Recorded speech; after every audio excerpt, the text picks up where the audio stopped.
Morning guys, pinaport today is ginataang tambakol. Ito, pinaksiw ko muna siya bago ko gataan. Ito, nagagataan ko siya. Lagyan ko na ng gata.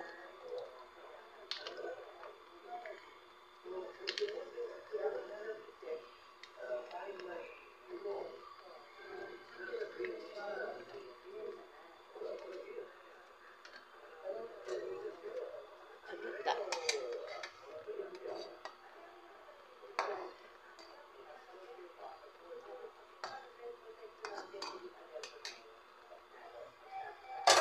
Ginataang tambako. Tapos,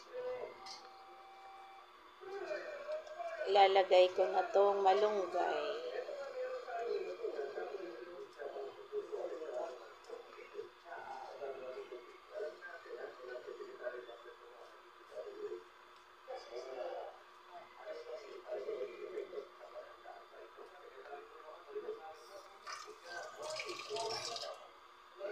Ayan. Pagkakulo niyan sa kapatayan na yan.